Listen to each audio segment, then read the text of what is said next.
Good morning students, welcome to my YouTube channel accounts boss. कैसे हैं आप बच्चे? चैप्टर मैं आपको पढ़ा रहा था रिटायरमेंट ऑफ ए पार्टनर, जिसको आज कंटिन्यू करूंगा अपने लेक्चर नंबर 11 में। और आज का टॉपिक होगा बच्चे problem based on settlement of amount due to retiring partner. जो अमाउंट ड्यू है रिटायरिंग पार्टनर का, उसको सेटलमेंट करने से रिलेटेड क्वेश्चन होगा। आपको क्वेश्चन बताने से पहले मैं आपको कुछ डेट्स बताना चाह रहा हूँ, जरा आप ध्यान से सुनिएगा बच्चे। जो रिटायरिंग का डेट होता है ना, रिटायरिंग का डेट वो दो तरह से होता है। एक तो मान लो फिक्स है कि लास्ट डेट को रिटायर करेगा, साल के लास्ट डेट को। अब साल का लास्ट डेट अगर कैलेंडर ईयर फॉलो करने वाला बिजनेस है तो साल का लास्ट डेट आप जानते होंगे 31 दिसंबर होगा। अगर फिनेंशियल ईयर फॉलो करने वाला बिजनेस है तो वैसी स्थिति में लास्ट डेट आपका 31 मार्च होगा। इन डेट को अगर कोई पार्टनर रिटायर करता है तो उसकी कैलकुलेशन इजी होती है, ऐसा क्वेश्चन इजी माना जाता है।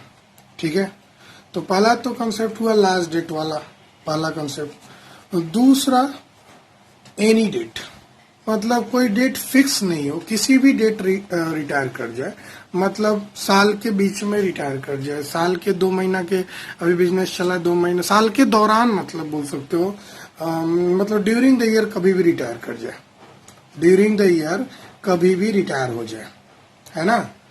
तो वैसी स्थिति में मैं आपको पहले ही बताया कि जो लास्ट डेट वाली क्वेश्चन होती है वो उसकी कैलकुलेशन इजी होती है, और जो ड्यूरिंग द ईयर कभी बीच में रिटायरमेंट हो रहा है तो उसकी कैलकुलेशन में थोड़ा सा एक्स्ट्रा कैलकुलेशन बढ़ जाता है।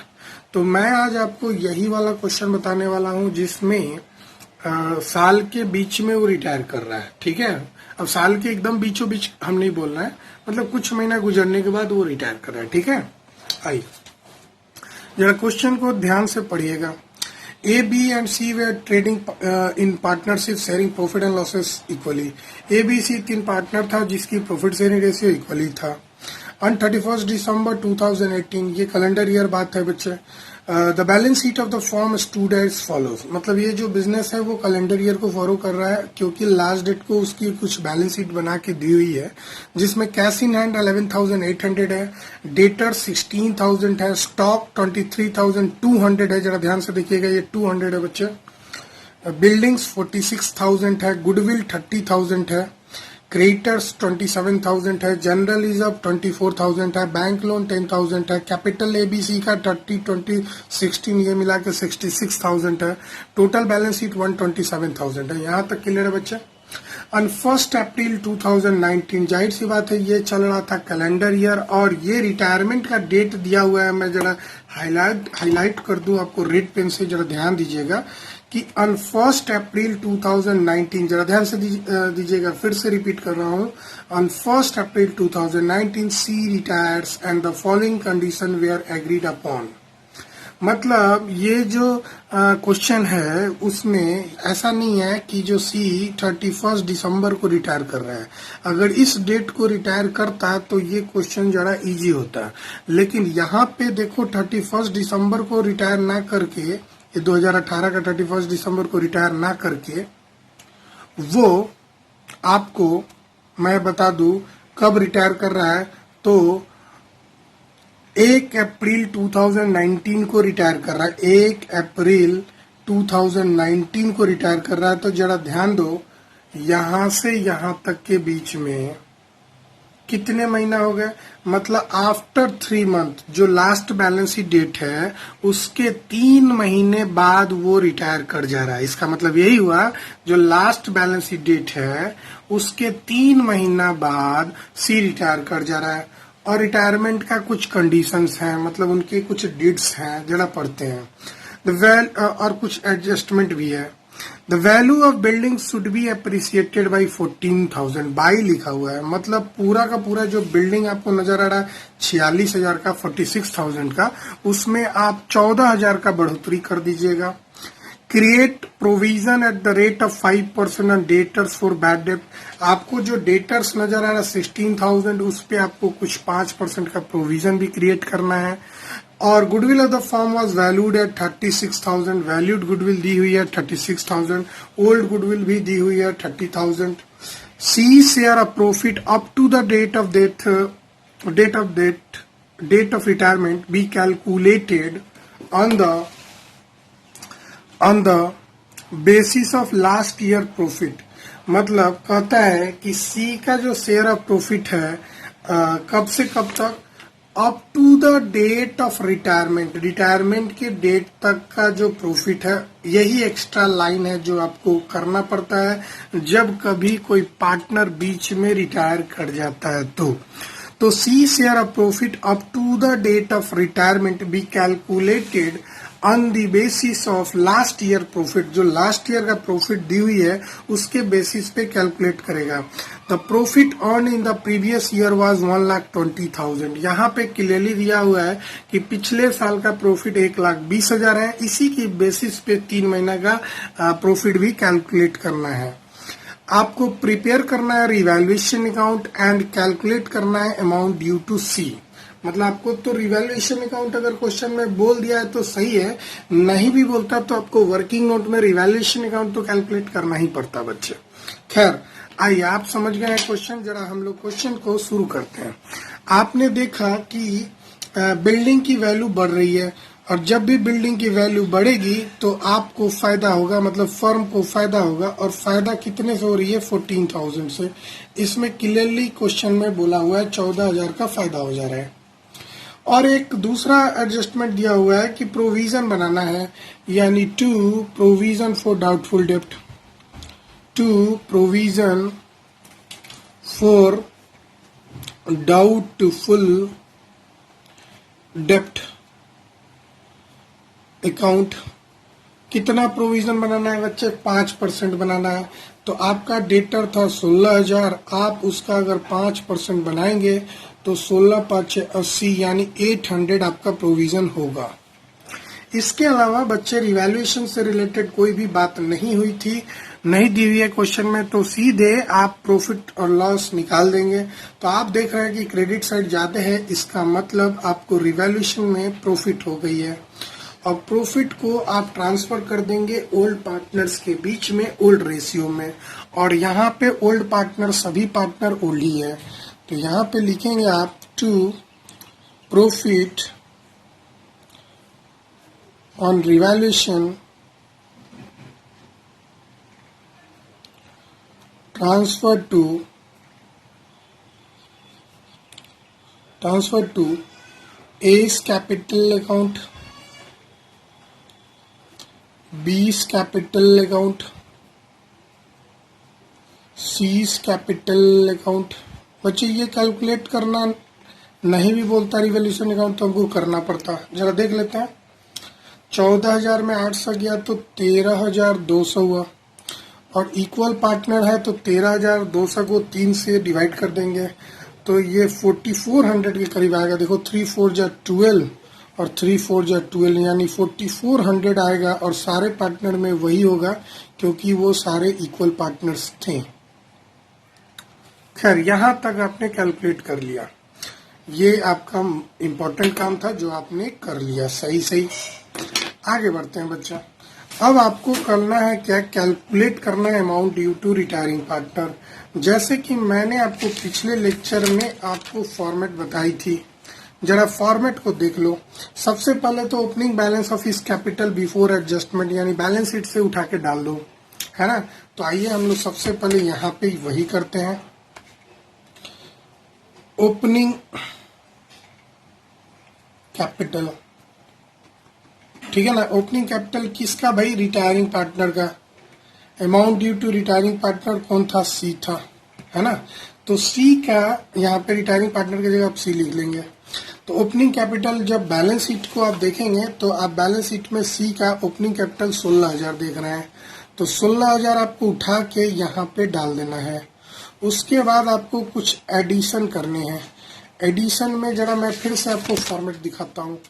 आपके पास share of reserves and accumulated profit है तो उसको डालेंगे, उसके बाद credit balance of current account है उसको डालेंगे, शेयर ऑफ रिवैल्यूएशन प्रॉफिट डालेंगे, share of goodwill of the firm डालेंगे गेनिंग रेशियो वाला, share of profit till the date of his retirement भी डालेंगे, सैलरी वगैरह होगा तो कैलकुलेट करेंगे, लोन वगैरह दिया होगा तो वो भी कैलकुलेट करेंगे। तो ऐड वाले में आपने गौर किया तो यहाँ पे बैलेंस शीट में सिर्फ और सिर्फ एक रिजर्व दी हुई है ना।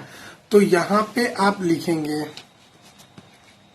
क्या लिखेंगे, शेयर ऑफ जनरल रिजर्व, है ना, शेयर ऑफ जनरल रिजर्व। इसके अलावा बैलेंस शीट में कुछ नहीं दी हुई है। तो आप शेयर निकाल लो, कैसे निकालेंगे बच्चे, 24,000 रुपया है जनरल रिजर्व, उसकी शेयर हो जाएगी 1/3 क्योंकि इक्वल पार्टनर है तो 8,000 हो गया, है ना। उसके बाद ऐड करेंगे रिवैल्यूएशन प्रॉफिट, है ना, रिवैल्यूएशन प्रॉफिट, बात समझ रहे हैं बच्चे। रिवैल्यूएशन प्रॉफिट का शेयर आया है, यहाँ लिख देंगे शेयर ऑफ रिवैल्यूएशन प्रॉफिट। तो यहाँ पे तो कैलकुलेट ही है 4400, तो आपको एक्स्ट्रा कैलकुलेशन की जरूरत नहीं है। यहाँ तक आपने समझ गया, जनरल रिजर्व डाल दिया, रिवैल्यूएशन डाल दिया। उसके बाद गुडविल का गेनिंग रेशियो वाला, मतलब गुडविल का डालना है जो दो पार्टनर मिलके दे रहे हैं। यहाँ पे देखो, यहाँ पे लिखा हुआ है share of goodwill of the firm given by gaining partner in gaining ratio, है ना। तो यहाँ पे लिखेंगे ऐड शेयर ऑफ गुडविल, है ना। कौन सा गुडविल का भाई, मैं वैल्यूड गुडविल का बात कर रहा हूँ, शेयर ऑफ गुडविल, है ना। तो शेयर ऑफ गुडविल कितना हो जाएगा बच्चे, गिवन बाय वो remaining partner in gaining ratio. तो भाई देखो, गुडविल का शेयर 36,000 फर्म का था, तो इस 36,000 में आप क्या करेंगे बच्चे कि आप उसके शेयर से मल्टीप्लाई कर देंगे, है ना। तो ये 1/3 आ गया, यानी 12,000 आ गया। अब इस 12,000 को आप अलग अलग जो रिमेनिंग पार्टनर है उसका लिखें या इसी को डायरेक्ट लिख दें यहाँ पे, है ना, हो गया। ये जो 12,000 आया ना, ये 12,000 आपको रिमेनिंग पार्टनर मिल के देंगे, ए और बी जो बचे हुए हैं। किस रेशियो में देंगे बच्चे, मैं जरा बता दूं, इस क्वेश्चन में जरा यहाँ एक्सप्लेन कर रहा हूँ। ओल्ड रेशियो दी हुई थी 1:1:1। इसके अलावा क्वेश्चन में कोई जानकारी नहीं था।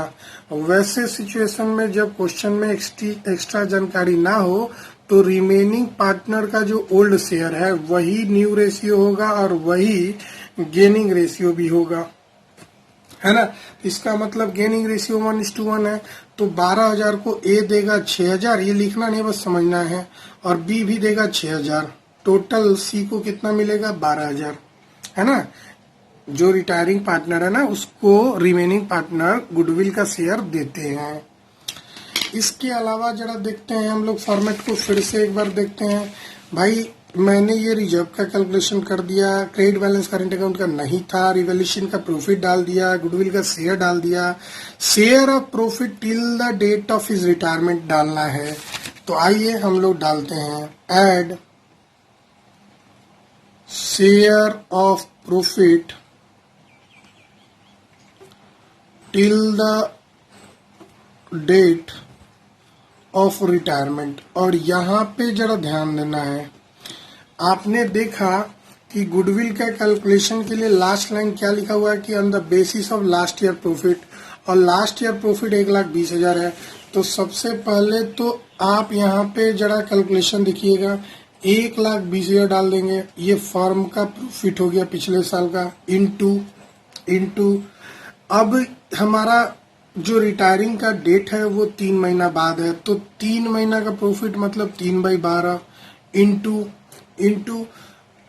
इंटू क्या करेंगे, उसका शेयर जो रिटायरिंग पार्टनर है। ध्यान से देखना, मैंने टाइम से भी मल्टीप्लाई किया और उसके शेयर से भी मल्टीप्लाई किया। क्यों, क्योंकि ये लाइन जरा पढ़ो, C share of profit up to the date of retirement be calculated on the basis of last year profit. मतलब जो रिटायरिंग पार्टनर है उसका जो 3 महीना का प्रॉफिट है वो लास्ट ईयर के प्रॉफिट के बेसिस पे निकल रहा है। तो लास्ट ईयर के प्रॉफिट 1,20,000 है, इनटू कर दिए 3/12, इनटू कर दिए 1/3। 1/3 क्यों किए? क्योंकि उसका शेयर था, इक्वल पार्टनर्स था। अब ये 3 तो ऐसे ही कट गया। अब 12 तो आप देख रहे हैं ऐसे ही कट गया, यानी 10,000 के लमसम आया बच्चे। यहाँ पे कैलकुलेट करके आप लिख दीजिए 10,000, है ना। उसके बाद ये ऐड वाला आइटम है ना। अब जरा यहाँ पे आते हैं, टोटल फाइनल ऐड करके कितना आया हम लोग लिखेंगे, है ना। जरा ऐड करते हैं यहाँ पे, चलो मेरे साथ जुड़ो। 16,000, 8,000, 24,000, 24,000, 4,000, 28,000, 28,000, 2,000, 30,000, 30,000, 30,000 और 10,000, 40,000, 10,000, 50,000 और 400, यानी 50,400 आया टोटल एडिशन वाला आइटम। 50,400, है ना। अब यहाँ पे लेस करना शुरू करेंगे। अब वहां पे लेस क्या करेंगे, मैं आपको फिर से फॉर्मेट दिखाता हूँ। लेस करेंगे debit balance of current account अगर है तो, लेस करेंगे अगर उसने ड्राइंग वगैरह किया है तो, लेस करेंगे एक्यूमुलेटेड लॉस है तो, लेस करेंगे रिवैल्यूएशन का लॉस है तो। अब रिवैल्यूएशन में प्रॉफिट हो गया तो लॉस तो होगा नहीं। लेस करेंगे अगर लोन वगैरह दिया है तो, लिया है तो सॉरी, और उसके बाद अगर लॉस हुआ है उसको, तो यहाँ पे लेस करने वाले में एक चीज और मैंने लेस करने वाले में छोड़ दिया था, आप यहाँ पे जाके ऐड कर लेंगे। 7th आइटम भाई, share in old goodwill. Share in old goodwill भी लेस होता है, ये भी कैपिटल को घटाता है ना, लेकिन ये डिपेंड करता है क्वेश्चन के ऊपर। तो शेयर इन ओल्ड गुडविल भी हम लोग को घटाना होगा। तो चलिए यहाँ पे हम घटाते हैं शेयर इन ओल्ड गुडविल। आप अगर ओल्ड गुडविल की बात करेंगे तो ओल्ड गुडविल बैलेंस शीट में दी हुई है 30,000, जरा देख लो। तो आप यहाँ पे उसका शेयर निकालेंगे तो 30,000 इंटू 1/3 हो जाएगा, यानी ये हो जाएगा 10,000, है ना। इसके अलावा लेस करने वाला कोई आइटम ही नहीं है बच्चे, लेस करने वाला कोई आइटम ही नहीं है। तो ये मेरा कैलकुलेट करके, ये माइनस करके आपका आएगा, मैं यहीं पे कैलकुलेट कर देता हूँ। 50,000 में 10,000 गया, यानी 40,400, है ना। ये हो गया amount due to C on his retirement, अब एक और हिंट आपको दिया था लास्ट टाइम, याद करो, कि अगर क्वेश्चन में क्लियर ना हो, जैसे कि इस क्वेश्चन में क्लियर नहीं है कि उसका जो पेमेंट करना है वो कैसे करना है, कैश में करना है कि लोन में करना है, वैसी स्थिति में हम क्या करेंगे, amount due to C on his share on his retirement will be transferred to his loan account. वैसी स्थिति में क्या कर देते हैं, उसके लोन अकाउंट में ट्रांसफर कर देते हैं, है ना। तो टेक्निकली आप समझ गए हैं कि अगर क्वेश्चन में क्लियरली जानकारी ना हो कि रिटायरिंग पार्टनर का जो सेटलमेंट करना है वो कैश में करना है कि लोन में करना है, तो आप हमेशा लोन में करेंगे, है ना। अब आते हैं सेकंड मेथड। सेकंड मेथड है बच्चे कि जो रिटायरिंग पार्टनर है उसका कैपिटल अकाउंट ही खोल दो, है ना। ये भी एक बहुत ही अच्छा मेथड है। तो अगर आप इसके थ्रू बनाना चाहते हैं तो ये भी आसान है। सबसे पहले तो कैपिटल अकाउंट में बाई बैलेंस बीडी होगा, आपको मालूम होना चाहिए। लायबिलिटी का ओपनिंग बैलेंस इधर ही होता है। तो आपने देखा कैपिटल अकाउंट का ओपनिंग बैलेंस 16,000 है, तो यहाँ पे लिख देंगे 16,000। उसके बाद यहाँ पे लिखेंगे by general reserve. Balance sheet के अंदर वाला आइटम देखेंगे कौन कौन बटने वाला आइटम है। तो यहाँ पे बैलेंस शीट में 2 ही आइटम बटने वाला है, मैं फिर से अंडरलाइन कर देता हूँ रेड पेन से। एक 24,000 बटने वाला है, देख लो जरा, और एक 30,000 गुडविल का बटने वाला है। इसके अलावा बैलेंस शीट में कोई आइटम बटने वाला नहीं है। ये लेस होने वाला आइटम है ना, और ये ऐड होने वाला आइटम है। क्यों? क्योंकि जनरल रिजर्व उसके कैपिटल को बढ़ाएगा और गुडविल, ओल्ड गुडविल उसके कैपिटल को घटाएगा, है ना। तो जनरल रिजर्व अगर हम देखते हैं तो शेयर हो गया 24,000 का 8,000, है ना। उसके बाद आप डालेंगे रिवैल्यूएशन का प्रॉफिट, तो बाई रिवैल्यूएशन अकाउंट, तो आपने देखा 4,400 आया था, लिख दिए। उसके बाद क्या डालेंगे बच्चे, तो बाई क्या डालेंगे, याद करो, जब वैल्यूड गुडविल का एंट्री किया जाता है तो मैं जरा एंट्री करके बताऊं। एंट्री होता है gaining partner to sacrificing partner. तो यहाँ पे गेन किया है बच्चे ए और बी और सेक्रीफाइस किया है सी, है ना। तो A is capital account DR, B is capital account DR to, C is capital account. C का शेयर होगा वैल्यूड गुडविल। अगर बात करें क्वेश्चन में 36,000 दी हुई थी, 36,000 देख लो यहाँ।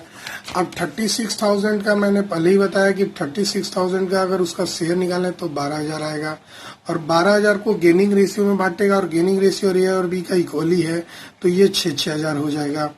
तो ये अगर एंट्री आप समझ गए हैं तो आप यहां से उठा के यहां डाल सकते हैं। तो अगर हम सी अकाउंट खोलेंगे तो लिखेंगे बाई एज कैपिटल अकाउंट, है ना, और बाई बीस कैपिटल अकाउंट। समझ गए बच्चे। मैंने इसे कैसे किया बच्चा, 6,000। अगर नहीं समझे तो प्लीज फिर से मैं बता देता हूं। जब वैल्यूड गुडविल का ट्रीटमेंट आप जान रहे हैं कि gaining partner to sacrificing partner होगा, वैसी स्थिति में जो वैल्यूड गुडविल है उसमें रिटायरिंग पार्टनर के शेयर से मल्टीप्लाई कर दीजिए। तो 1/3 से मल्टीप्लाई किए तो आया 12,000। 12,000 को आप गेनिंग रेशियो में बांटेंगे जो कि 1:1 है, तो 6,000 हो गया। मैंने वहां पे लिख दिया। उसके बाद आपने लास्ट लाइन फिर से यहाँ पढ़ेंगे सी शेयर ऑफ प्रॉफिट वाला। तो आपने तो कैलकुलेशन और कॉन्सेप्ट समझ ही गया है। तो यहाँ पे आप लिखेंगे profit and loss. Profit and loss एक नया बात यहाँ सिखा रहे हैं। Profit and loss suspense account हमेशा लिखिएगा। अब सवाल ये उठता है कि सर सस्पेंस अकाउंट क्यों निकाल रहे हैं। सर यहाँ पे आप सिर्फ 3 ही महीना का प्रॉफिट निकाल रहे हैं, तो बस जो रिटायरिंग पार्टनर है उसको देने के लिए निकाल रहे हैं। पूरे साल का निकालते तो प्रॉफिट एंड लॉस अकाउंट में जाता। अभी तो हमने profit and loss account suspense account में डाला है, फिर वहां से उठा के प्रॉफिट एंड लॉस अकाउंट में डाल देंगे जो एग्जैक्टली प्रॉफिट होगा। तो यहाँ पे हमने ऑलरेडी कैलकुलेट किया था 10,000। अगर आपको याद होगा तो, नहीं याद होगा तो मैं आपको दिखाना चाहूंगा। यहाँ पे जरा देखिए कि share of profit till the date of retirement कैसे मैंने निकाला है। जितना प्रॉफिट था उसमें हमने 3/12 से इसलिए मल्टीप्लाई किया था क्योंकि क्वेश्चन में क्लियरली बोला था कि सी का जो रिटायरमेंट हो रहा है उसमें प्रॉफिट का कैलकुलेशन लास्ट ईयर के प्रॉफिट के बेसिस पे करना है। तो लास्ट ईयर का प्रॉफिट 1,20,000 था, उसमें आप 3/12 क्यों किए, क्योंकि बिजनेस में क्लियरली लिखा हुआ है कि 3 महीने बाद सी रिटायर कर रहा है। तो 3 महीने बाद यानी 3/12 हो गया और 1/3 उसका शेयर हो गया। तो ये तीनों चीज पे ध्यान देना है। कोई बच्चा ये 3/12 भूल जाता है ना, जो जल्दीबाजी में, तो उस पे ध्यान देंगे। उसके बाद आपने पढ़ा था ओल्ड गुडविल का ट्रीटमेंट। ओल्ड गुडविल का ट्रीटमेंट आपको मालूम होगा तो आपको बता दूं, ऑल पार्टनर्स टू गुडविल होता है। ऑल पार्टनर्स टू गुडविल होता है। ऐसा क्यों? क्योंकि गुडविल अकाउंट को आप क्लोज कर रहे हैं और गुडविल अकाउंट को क्लोज करेंगे, एसेट है तो क्रेडिट हो जाएगा। तो अगर C's capital account to goodwill यहाँ लिख सकते हैं ना, टू गुडविल हो गया। ये ओल्ड गुडविल की बात हो रही है ना। अब ओल्ड गुडविल आपने देखा था क्वेश्चन में 30,000 दी हुई थी, मैंने राउंड किया था और 30,000 का उसका शेयर से मल्टीप्लाई करेंगे तो 10,000 आ जाएगा। उसके बाद इधर का हम लोग का जोड़ के अगर बात करेंगे तो 16, 8, 24, 4, 28, 6, 34, 34 और 6, 40, 40, 10, 50,400 हो गया। 50,400 हो गया। अब यहाँ पे भी आप लिख देंगे 50,400 और उसके बाद ये 10,000 घटाएंगे तो 10,000 घटाने के बाद आएगा 40,400 और इस 40,000 को 400 को आप ट्रांसफर करेंगे सीज लोन अकाउंट में। क्यों लोन अकाउंट में ट्रांसफर करेंगे? क्योंकि यहाँ लिख सकते हैं बैलेंस शीट फिगर क्योंकि क्वेश्चन में क्लियरली नहीं बोला है बच्चा कि सी को जो रिटायरिंग कर रहा है उसके अमाउंट को सेटल कैसे करना है। क्वेश्चन में अगर क्लियरली बोलता है कैश में करना है तो कैश में करते हैं, नहीं बोला है तो लोन मानेंगे, मतलब अकॉर्डिंग टू क्वेश्चन करेंगे। अगर क्वेश्चन साइलेंट रहेगा तो लोन करेंगे। मैंने पिछले लेक्चर में ये बात बताई थी। प्लीज इसको एकदम अच्छे से आप समझिएगा। मैं इसके बाद आपको एक फुल फ्लेज क्वेश्चन बताऊंगा। जैसे कि आपको मालूम है कि सिलेबस रिड्यूस हो गया है बच्चे, और सिलेबस रिड्यूस होने के कारण एडजस्टमेंट ऑफ कैपिटल का क्वेश्चन नहीं आएगा, लेकिन एडजस्टमेंट ऑफ कैपिटल के पहले का क्वेश्चन जरूर आएगा, और उसमें आपको partners capital account, revaluation account, balance sheet बनाना सीखना है, और सारे पार्टनर्स अकाउंट का कैपिटल अकाउंट बनाना सीखना है। और दूसरा एक और चीज नहीं सीखना है, ये जो लोन है ना, इसकी सेटलमेंट भी कुछ कुछ इंस्टॉलमेंट में होती है, 2 इंस्टॉलमेंट या 1 टाइम, उसको भी आपको नहीं सीखना है, वो भी सिलेबस से हट गया है। मतलब इस लोन अकाउंट का जो सेटलमेंट की बात आती थी वो भी सिलेबस से हट गई है। तो मैं इस बार आपको 2020 और 21 के सिलेबस में नहीं पढ़ाऊंगा, वैसे ये पिछले साल सिलेबस में था। ठीक है बच्चे, तो आप इसको भी नहीं पढ़ेंगे कि कैसे इस लोन अकाउंट को सेटल करना है, बस आपको लोन अकाउंट में कितना जाएगा वही आपको पढ़ना है, और आप जान गए कि लोन अकाउंट में कितना जाएगा। ठीक है बच्चे, तो प्लीज मेरे वीडियो को लाइक करें, शेयर करें, सब्सक्राइब करें, और कमेंट जरूर करें, और बेल आइकन दबा दें ताकि आपको मेरा नोटिफिकेशन मिलता रहे लेटेस्ट वीडियो का। और मेरे यूट्यूब चैनल का एक खासियत बता दूं कि मेरे यूट्यूब चैनल पे हर एक लेक्चर आपको हर एक चैप्टर का मिलने वाला है, तो प्लीज मेरे साथ जुड़े रहें। आपको हर एक चैप्टर यहाँ पे मिलेगा फ्री में, वो भी, और आप एकदम एंजॉय करेंगे, मैं इसका गारंटी देता हूँ। और प्लीज अगर आपको पसंद आया तो प्लीज कमेंट करके मुझे बताएं। Bye bye. Please like, share and subscribe my YouTube channel accounts boss. Thank you all of